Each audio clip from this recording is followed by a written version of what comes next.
ताई. श्री स्वामी समर्थ. काल दादा खूप चिडचिड करून राहिलं होतं बाळ. ताई, आपल्याला नाव सांगायचं आहे. माझं नाव नम्रता देशमुख. कुठून बोलता? आम्ही आहे हिंगोली. हिंगोली. हा. ठीक आहे ताई. काय अनुभव आला तुम्हाला आणि कोणी अनुभव दिला? हे बाळ खूप चिडचिड करत होतं, रडत होतं, सारखं राहत नव्हतं. दादांनी भीक काढायला सांगितली होती, ती कापसाची आणि लवंगाची. कुठले दादा? हे अजित दादा. बरं, ठीक आहे. हा. त्यांनी भीक काढायला सांगितली, खूप फरक पडला. तो आता चिडचिड करत आहे, पण खूप कमी आहे. म्हणजे असं आजारी वगैरे होता काय? नाही, चिडचिड करत होता खूप जास्त. कशी दिष्ट काढला ताई? ती कापसाची 7 लवंग आणि 5 कापूर. बरं, किती वेळा काढला?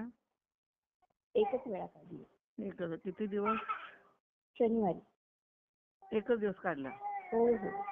म्हणजे आता जे बाळ तुमचं रडतं, दमवतं, याच्यापेक्षा जास्त करत होतं का? हो. म्हणजे कमी झालं एकदम? हो. म्हणजे हा जो तुम्हाला अनुभव आला ताई, तुम्हाला दादांच्या तोंडात ताकद आहे असं वाटतं?